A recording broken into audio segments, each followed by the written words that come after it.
هادي له. قال الله تبارك وتعالى في القرآن العظيم وفرقان المجيد: لقد كان لكم في رسول الله أسوة حسنة إن الله وملائكته يصلون على النبي يا أيها الذين آمنوا صلوا عليه وسلموا تسليما. اللهم صل على سيدنا ومولانا محمد معدن الجود والكرم وآلہ وبارک وسلم صلاة وسلاما علیک یا خاتم النبیین. عزیزان محترم، نبی کریم صلی اللہ تعالیٰ علیہ وسلم کی زندگی کے واقعات جو سیرت کی صورت میں ہیں آپ کے سامنے گزشتہ رمضان سے بیان کیے جا رہے ہیں. تو آخری نشست میں آپ کو بتایا کہ سرکار دو عالم صلی اللہ تعالیٰ علیہ وسلم ہجرت کے لیے روانہ ہوئے حضور سیدنا صدیق اکبر رضی اللہ تعالیٰ عنہ کے ساتھ. تو نبی کریم صلی اللہ تعالیٰ علیہ وسلم کچھ آگے بڑھے. جب غار ثور سے نکل کے جب سرکار دو عالم صلی اللہ تعالیٰ علیہ وسلم کچھ آگے روانہ ہوئے تو مکے کا ایک مشہور شہ سوار جس کا نام تھا سراقہ بن مالک بن جعثم، یہ بعد میں مسلمان ہوئے تھے، حضرت سراقہ. تو یہ سرکار دو عالم صلی اللہ تعالیٰ علیہ وسلم کے تعاقب میں حضور کے پیچھے آ گئے اور قریب تھا کہ یہ سرکار دو عالم پہ حملہ کر دیتے کیونکہ ابو جہل نے 100 اونٹوں کا لالچ دیا تھا. تو ایسے ایسے جوان جنہوں نے کبھی سرکار کو دیکھا نہیں زندگی میں وہ بھی حضور کے پیچھے لگ گئے. تو سراقہ بن مالک سرکار دو عالم صلی اللہ تعالیٰ علیہ وسلم کے قریب پہنچے اور نبی کریم صلی اللہ تعالیٰ علیہ وسلم کو نقصان پہنچانے کے ارادے سے قریب آئے، مگر ان کے گھوڑے کو ٹھوکر لگی اور گھوڑا زمین پہ گر گیا. اچھا، یہ وہ سراقہ ہیں جن کے بارے میں سرکار نے فرمایا تھا کہ سراقہ میں کسریٰ کے کنگن، سونے کے کنگن تمہارے ہاتھوں میں دیکھ رہا ہوں. وہ سراقہ ہی ہے. دیکھیں، مرد پر سونا حرام ہے، سونا پہننا نا مرد کے لیے جائز نہیں ہے، سونا صرف خواتین کے لیے. لیکن نبی کریم صلی اللہ تعالیٰ علیہ وسلم جب حضرت سراقہ کو دیکھا تو فرمایا: اے سراقہ، میری نگاہیں مصطفیٰ تمہارے ہاتھوں میں کسریٰ کے کنگن دیکھ رہی ہیں. اب یہ بات تو ناممکنات میں سے تھی بظاہر کہ کسریٰ اتنی بڑی سلطنت تھی، اس کی وہ فتح کیسے ہوگا؟ لیکن جو حضور فرما دیں وہ تو ہونا ہی ہے. جو بات وہ فرما دیتے ہیں اللہ کی آیت ہوتی ہے، قانون الہی بنتی ہے، دستور عمل ہو جاتی ہے. جو حضور فرما دے وہ تو ہونا ہی ہے اگرچہ وہ ناممکنات میں سے ہو. تو سرکار صلی اللہ تعالیٰ علیہ وسلم پر حملہ کرنا چاہا، گھوڑے کو ٹھوکر لگی، گھوڑا زمین پہ گر گیا.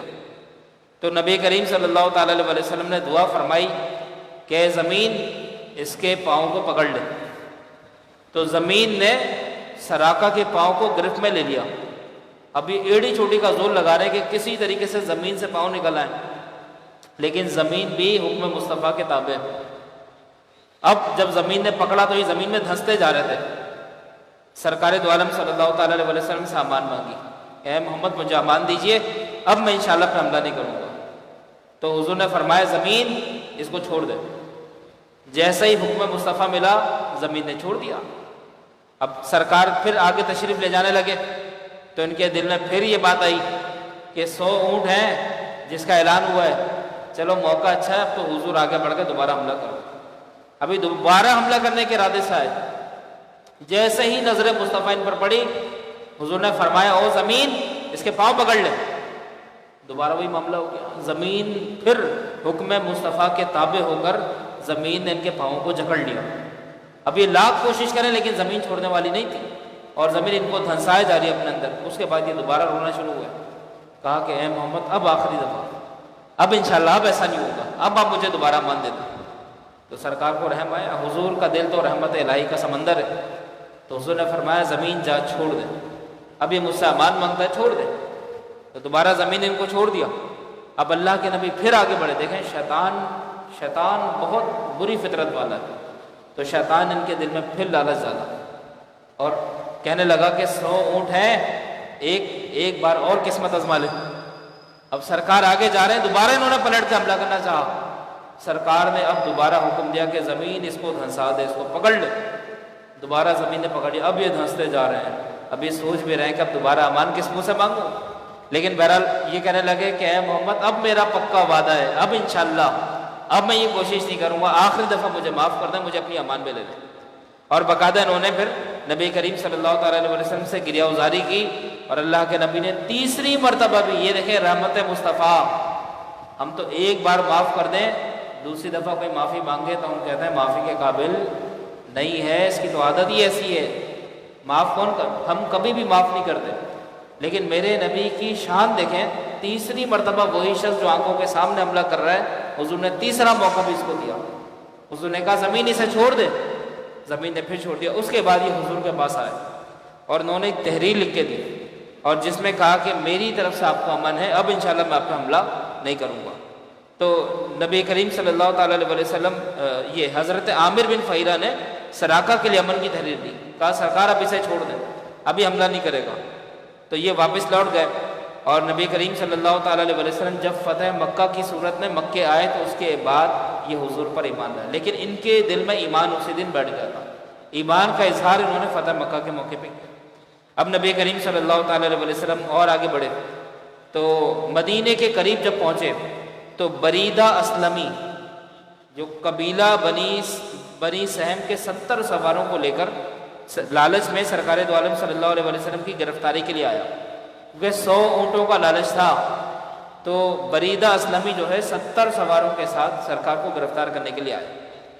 مگر جب یہ حضور کے سامنے پہنچا تو جب اس نے جلال اور جمال نبوت کو اپنی آنکھوں سے دیکھا، جب اس نے چہرہ مصطفیٰ صلی اللہ تعالیٰ علیہ وسلم کو دیکھا تو حضور کے چہرے پہ نگاہ پڑتے ہی اس کے منہ سے کلمہ نکل گیا اور فوراً مسلمان ہو گیا، اور 70 سواروں کے ساتھ سرکار پر ایمان لے کر آ گیا۔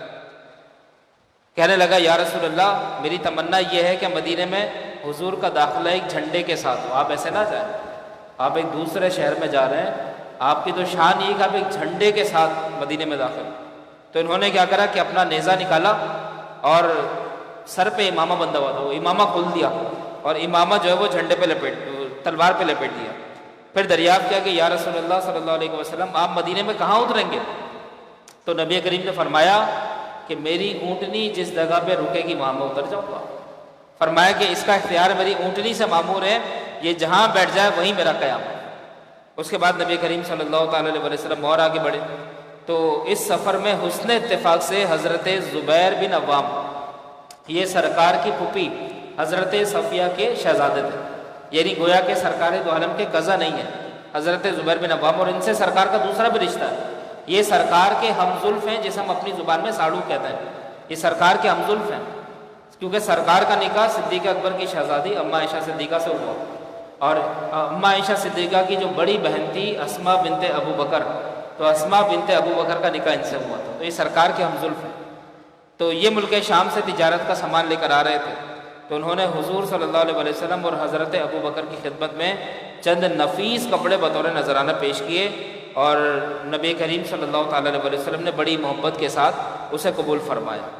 اس کے بعد نبی کریم صلی اللہ تعالیٰ علیہ وسلم جب مدینے کی حدود میں داخل ہو گئے تو حضور کی آمد کی خبر سن کے اہل مدینہ خوشیوں سے بالکل یوں سمجھ لیں کہ خوشیوں سے ان کا جو جذباتیت ان کے سامنے آئی وہ تاریخ میں کوئی مثال ہی نہیں ملتی۔ ہم ہر سال سرکار دو عالم صلی اللہ تعالیٰ علیہ وسلم کی ولادت کا جشن مناتے ہیں اور حضور کی آمد پہ جلوس نکالتے ہیں، تو آئیے میں آپ کو بتاتا ہوں کہ تاریخ میں حضور کی آمد پر سب سے پہلا جلوس کہاں نکالا گیا؟ تو نبی کریم صلی اللہ تعالیٰ علیہ وسلم جب مدینے کی حدود میں داخل ہوئے تو لوگ سراپا حضور کا انتظار کرنے لگے، لوگ درختوں پر چڑھ گئے، اپنے گھروں کے مکانات کی چھت پر چڑھ گئے اور دیکھنے لگے کہ کب جلوہ مصطفیٰ مدینے کی حدود میں جلوہ فگن ہوتا ہے۔ اب چھوٹے چھوٹے بچیاں سرکار دو عالم صلی اللہ تعالیٰ علیہ وسلم کے استقبال کے لیے آنے لگے، اور مزے کی بات یہ ہے کہ یہود بھی حضور کا انتظار کر رہے تھے۔ تمام انصار بدن پر ہتھیار سجا کر اور شادمانی سے بے قرار ہو کر دو عالم کے تاجدار صلی اللہ علیہ وسلم کے استقبال کے لیے گھروں سے جلوس کی شکل میں نکل پڑے، اور نعرہ ہائے تکبیر کے آوازوں سے پورا مدینہ گونج اٹھا۔ مدینے سے 3 میل کا فاصلہ تھا، 3 میل کا فاصلہ، جہاں پر آج مسجد قباء ہے۔ تو 12 ربیع الاول کو سرکار قباء کے مقام پر رونق افروز ہوئے، اور قبیلہ عمر بن عوف کے خاندان میں حضرت کلثوم بن ہدم رضی اللہ تعالیٰ عنہ کے مکان پر حضور تشریف فرما ہوئے۔ پہلے حضور قباء گئے، وہاں پہ حضرت کلثوم کا مکان تھا، وہاں پر سرکار جلوہ فکر ہوئے، اور اہل خاندان نے اس فخر و شرف پر کہ دو عالم کے میزبان ان کے گھر پر تشریف لائے ہیں، بارگاہ رسالت میں صلاۃ و سلام کا نذرانہ پیش کیا۔ یعنی حضور آ رہے ہیں، سب کھڑے ہو کے صلاۃ و سلام پڑھ کے استقبال کر رہے ہیں۔ یہاں سے حضور پر صلاۃ و سلام پڑھنے کا ثبوت ملتا ہے کہ حضور جب قباء کے مقام پر ٹھہرے تو حضرت کلثوم نے اور آپ کے ساتھ دیگر رفقا نے کھڑے ہو کر سرکار کا صلاۃ و سلام کے ساتھ استقبال کیا۔ تو ہم جو ولادت کے موقع پر کھڑے ہو کر حضور پر صلاۃ و سلام پڑھتے ہیں، اس کی دلیل یہ حدیث ہے۔ اس کے بعد اکثر صحابہ کرام نبی کریم سے پہلے جو ہجرت فرما چکے تھے وہ لوگ بھی اس مکان میں آئے ہوئے تھے۔ حضرت علی بھی اسی مکان میں حضور صلی اللہ علیہ وسلم کے پاس تشریف لائے، اور کلثوم بن ہدم کے گھر میں گویا کہ آفتاب کے ساتھ آسمان کے تارے بھی طلوع ہو گئے۔ کیا منظر ہے، کیا سما ہے۔ شاعر نے کہا کہ ان کے قدم پہ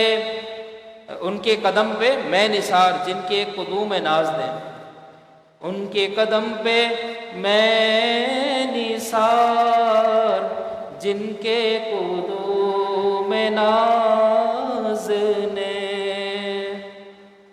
ان کے قدم پہ میں نثار جن کے قدوم ناز نے، اجڑے ہوئے دیار کو رش کے چمن بنا دیا، اجڑے ہوئے دیار کو رش کے چمن بنا دیا۔ سرکار تشریف لے آئے، سارے صحابہ، حضرت علی، حیدر کرار، جتنے بھی سرکار کے صحابہ تھے سب حضرت کلثوم بن ہدم کے مکان میں تھے۔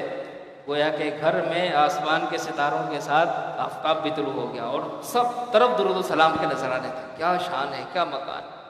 اس کے بعد 28 شعبان المعظم اور نبی کریم صلی اللہ تعالیٰ علیہ وسلم 12 ربیع الاول کی شب جہاں پر تشریف فرما ہوئے۔ اس کے بعد سرکار دو عالم صلی اللہ تعالیٰ علیہ وسلم نے اسی مقام پر ایک مسجد کی بنیاد رکھی۔ اس مسجد کا نام ہے مسجد قباء۔ سرکار دو عالم صلی اللہ تعالیٰ علیہ وسلم نے خاندان عمرو بن عوف کی جس جگہ پر کھجوریں سکھائی جاتی تھی، اس جگہ کو سرکار نے پسند فرما لیا اور کہا کہ یہاں پر مسجد ہونی چاہیے۔ تو لوگوں نے کہا کہ یا رسول اللہ یہاں پہ مسجد بنائیں۔ تو سرکار دو عالم صلی اللہ علیہ وسلم نے اس جگہ پر ایک مسجد کی بنیاد رکھی جسے مسجد قباء کہتے ہیں، اور جس کی شان قرآن مجید میں آئی، لَمَسْجِدٌ أُسِّسَ عَلَى التَّقْوَى مِنْ أَوَّلِ يَوْمٍ أَحَقُّ أَن تَقُومَ فِيهِ۔ سورہ توبہ کی آیت ہے، وہ مسجد جس کی بنیاد تقوی پر ڈالی گئی۔ مسجد قباء کی تعریف سورہ توبہ کے اندر ہے۔ اللہ نے فرمایا یہ وہ مسجد ہے جس کی بنیاد تقوی پر ڈالی گئی۔ تو نبی کریم صلی اللہ تعالیٰ علیہ وسلم نے اس مسجد میں صحابہ کرام کے ساتھ خود اس کی تعمیر میں بنفس نفیس حصہ لیا، اور حضور خود اس کے پتھر اٹھا دیتے۔ تو صحابہ نے عرض کی یا رسول اللہ یہ بوجھ ہمارے اوپر رہندے، ہم اٹھا لیں گے، آپ ایسا نہ کریں۔ تو سرکار نے فرمایا کہ نبی کریم صلی اللہ علیہ وسلم نے فرمایا کہ اس کار خیر میں بھی شامل ہونا چاہتا ہوں۔ تو سرکار دو عالم صلی اللہ علیہ وسلم نے اس مسجد کی بنیاد رکھی۔ اس کے بعد نبی کریم صلی اللہ تعالیٰ علیہ وسلم 14 یا 24 روز قیام کے بعد، یعنی جب مسجد قباء کی تعمیر ہو گئی تو جمعے کے دن آپ قباء سے شہر مدینہ کی طرف روانہ ہوئے۔ یعنی سرکار کا جو قیام تھا وہ 14 دن کا تھا یا 24 دن کا تھا۔ تو راستے میں قبیلہ بنی سالم کی مسجد میں سرکار نے پہلا جمعہ ادا کیا۔ قبیلہ بنی سالم کی جو مسجد تھی، مسجد جمعہ، وہاں پر سرکار نے پہلا جمعہ پڑھا، اور یہی وہ مسجد ہے جو آج مسجد الجمعہ کے نام سے مشہور ہے۔ اہل شہر کو خبر ہوئی سرکار آئے ہوئے، تو ہر طرف سے لوگ جذبات شوق میں آ کر مشتاقانہ استقبال کے لیے تشریف لے آئے، اور آپ صلی اللہ علیہ وسلم کے دادا عبد المطلب کے جو ننیالی رشتہ دار تھے بنو النجار، وہ ہتھیار لگائے ہوئے قباء شہر تک صفیں بنا کر سرکار کے استقبال کے لیے تشریف لائے اور حضور سے برکت کی دعائیں کروائیں۔ اور اسی طریقے سے پردہ نشین خواتین اور چھوٹے چھوٹے بچیاں سرکار دو عالم صلی اللہ تعالیٰ علیہ وسلم کے استقبال میں پڑھنے لگیں، طلع البدر علینا من ثنیۃ الوداع وجب الشکر علینا ما دعا للہ داعی، کہنے لگی کہ ہم پر چاند طلوع ہو گیا، وہ ودا کی گھاٹیوں سے ہم پر خدا کا شکر واجب ہے، ہم پر ایسا چاند طلوع ہوا کہ بچیاں کہنے لگی کہ ہم پر خدا کا شکر واجب ہے۔ کہتی ہیں کہ جب تک اللہ سے دعا مانگنے والے دعا مانگتے رہیں۔ پھر کہنے لگی ایھا المبعوث فینا جئت بالامر المطاع انت شرفت المدینہ مرحبا مرحبا یا خیر وداعین۔ کہنے لگی کہ اے وہ ذات گرامی جو ہمارے اندر مبعوث کیے گئے، آپ صلی اللہ علیہ وسلم وہ دین لائے جو اطاعت کے قابل ہے، آپ نے مدینے کو مشرف فرما دیا، تو آپ کے لیے خوش آمدید، مرحبا مرحبا، خوش آمدید۔ پھر کہنے لگی فلبسنا ثوب یمن بعد تلفیق الرقاء فعلیک اللہ صلی ما سعی للہ سعی۔ کہنے لگی تو ہم لوگوں نے یمنی کپڑے پہنے، حالانکہ اس سے پہلے پیبند جوڑ جوڑ کر کپڑے پہنا کرتے تھے۔ یا رسول اللہ آپ کی آمد پر آج ہم نے نیا جوڑا پہنا ہے۔ دیکھیں حضور کی آمد تو اصل عید ہے نا، تو جو عید سمجھتا ہے وہ پھر اہتمام بھی کرتا ہے، نیا لباس بھی پہنتا ہے، اپنے آپ کو سجاتا ہے، سنوارتا ہے۔ لیکن کچھ بد نصیب ایسے ہیں کہ جو کہتے ہیں کہ حضور آ گئے تو کیا ہو گیا، ہم تو وہی دن اسی طریقے سے دن گزاریں گے جس سے عام طور پر گزارتے ہیں۔ مدینے کی بچیوں کو تو یہ بات سمجھ میں آ گئی کہ حضور آ رہے ہیں، تو وہ کہہ رہی ہیں کہ اس سے پہلے تو ہم ایسے لباس پہنتے تھے جس پہ پیبند لگے ہوئے ہوتے تھے، لیکن آج جب سرکار تشریف لائے تو ہم نے یمنی جوڑا پہنا ہوا ہے۔ سبحان اللہ۔ تو آپ کہتی ہیں فعلیک اللہ صلی ما سعی للہ سعی، تو آپ پر اللہ اس وقت تک رحمت نازل فرمائے جب تک اللہ کے لیے کوششیں کرنے والے کوشش کرتے رہیں۔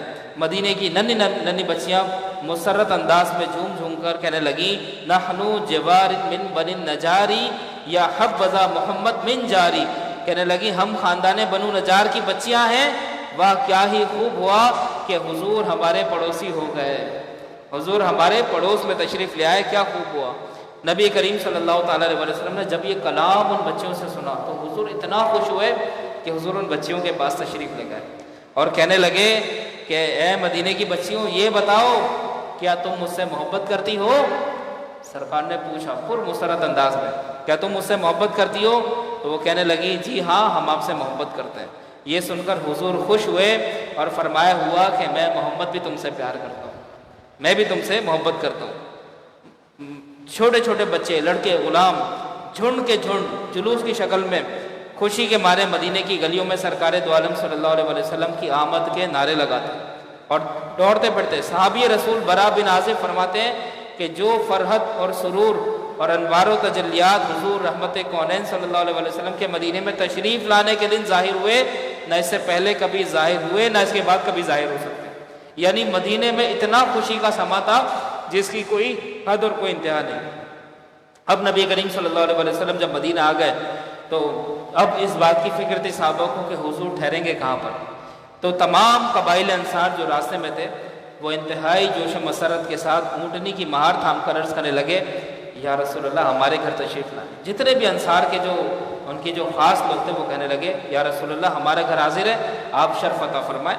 مگر نبی کریم صلی اللہ تعالیٰ علیہ وسلم نے فرمایا کہ حضور صلی اللہ علیہ وسلم نے فرمایا کہ میری اونٹنی کی مہار چھوڑ دو، یہ جہاں جا کے بیٹھے گی اس جگہ پہ میرا قیام ہوگا۔ دیکھیں یہ حضور کی حکمت ہے، اگر حضور کسی ایک کے گھر پہ ٹھہر جاتے تو ہو سکتا ہے دوسرے صحابی کی دل آزاری ہوتی، کسی کے گھر میں ٹھہر جاتے تو ہو سکتا ہے کسی اور کی دل آزاری ہوتی، لیکن سرکار نے یہ فیصلہ قسمت پہ چھوڑ دیا اور کہا کہ اس میں خدا کی رضا دیکھی جائے گی، جہاں میری اونٹنی قصبہ بیٹھ گئی وہاں پر میرا قیام ہوگا۔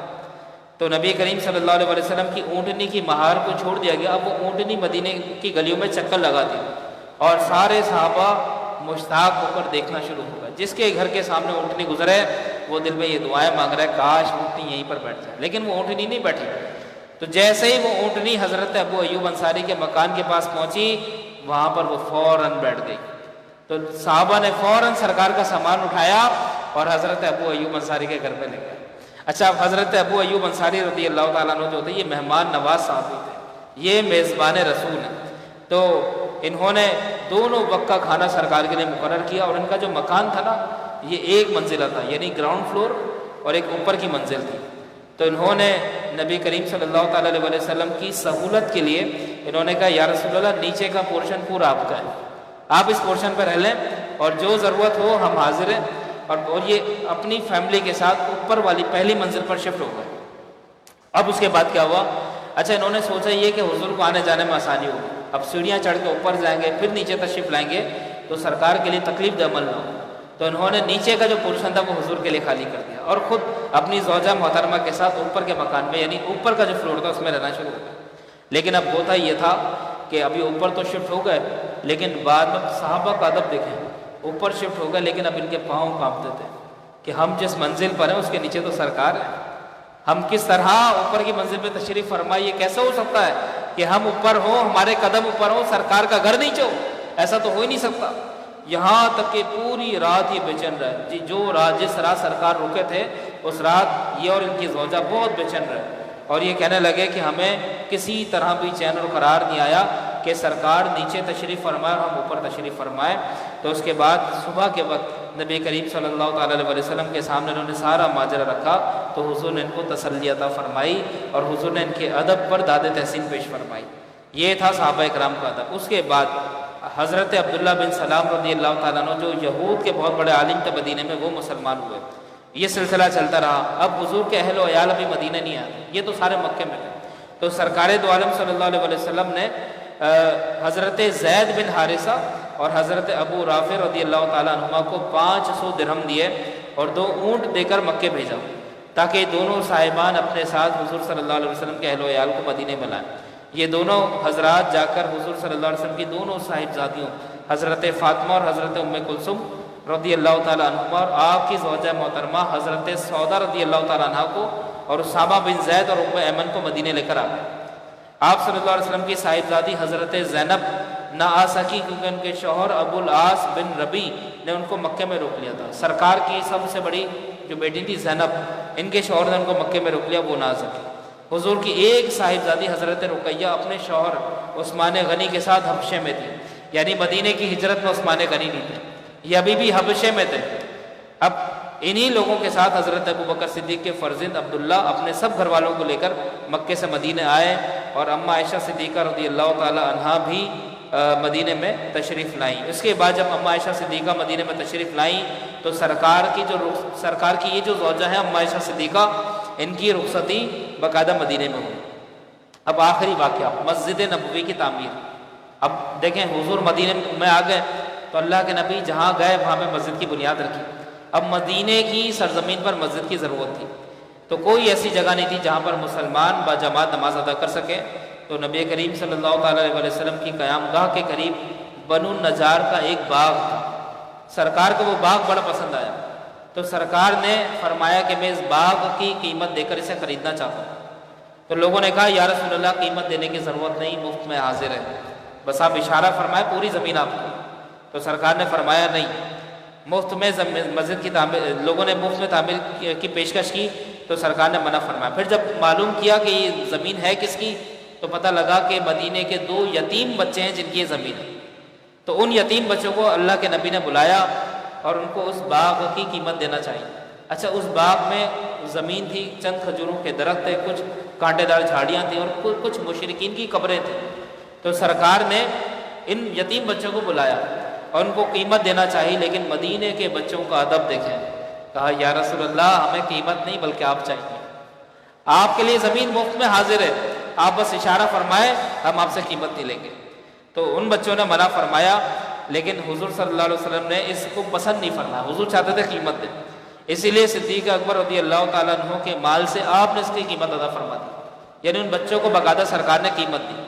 اچھا اس زمین پر جو مشرکین کی قبریں تھیں، جہاں مسجد نبوی ابھی ہے، یہاں مشرکین کی قبریں تھیں، تو سرکار نے ان قبروں کو اکھاڑ کے پھینک دیا. کہا کہ ان قبروں کو اکھاڑ دو اور یہاں پر جو کانٹے دار درخت تھے ان کی صفائی کر دی اور باقاعدہ زمین کو بالکل لیول پر بالکل ہموار کر دی. اب یہاں سے بعض لوگ دلیل لیتے ہیں کہ سرکار نے قبریں اکھاڑی ہیں اور وہ مشرکین کی قبریں تھیں جو حضور نے اکھاڑ دی اور وہاں پہ مسجد بنا دی. تو وہ کہتے ہیں کہ من دون اللہ والی جو آیت ہے اس سے ثابت ہوتا ہے کہ ایسی قبریں جہاں پر شرک ہوتا ہے ان کو اکھاڑ دیا جائے، لہذا مزارات اولیاء کو اکھاڑ دو، ان کو مسمار کر دو. اس کا ثبوت اور اس کی دلیل وہ یہ بناتے ہیں. تو یاد رکھیں یہ جو قبریں تھیں یہ مشرکین کی تھیں اور تم جن قبروں کو اکھاڑنے کی بات کرتے ہو وہ مسلمانوں کے اولیاء اللہ کی قبریں ہیں۔ تو یاد سوچ میں بڑا فرق ہونا چاہیے۔ آپ دیکھیں نا کہ سرکار نے مشرکین کی قبریں اکھاڑی، لیکن مدینے کے اندر جو مسلمانوں کی قبریں جہاں پر تھیں ان کو سرکار نے سلامت رکھا۔ آپ ذرا اندازہ کریں، تو یہاں سے ہی دلیل لینا کسی بھی طریقے سے سمجھداری نہیں۔ تو حضور صلی اللہ علیہ وسلم نے زمین کو ہموار کیا اور مسجد کی تعمیر میں صحابہ کرام کے ساتھ خود حصہ لیا، اینٹیں اٹھا کے سرکار لائے، اور سرکار کی زبان پر یہ جملہ تھا، یہ شعر تھا، اللہم لا خیر الا خیر الاخرہ فاغفر للانصار والمہاجرہ۔ بخاری کی روایت ہے، حضور نے فرمایا اے اللہ بھلائی تو صرف آخرت کی بھلائی ہے، لہذا اے اللہ تو انصار اور مہاجرین کو بخش دے۔ اور اس مسجد کا نام سرکار نے مسجد نبوی رکھا۔ یہ مسجد ہر قسم کے دنیاوی تکلفات سے پاک اور اسلام کی سادگی سچائی کی صحیح تصویر تھی۔ اور اس مسجد کی جو پہلی عمارت ہے وہ طول اور عرض میں 60 گز لمبی تھی، یعنی لمبائی اور چوڑائی اس کی 60 گز تھی۔ اور اس کے بعد اس کا جو قبلہ تھا وہ بیت المقدس کی طرف بنایا گیا، کیونکہ اس وقت بیت المقدس ہی قبلہ تھا، تو سرکار نے اس کا رخ بیت المقدس کی طرف فرمایا۔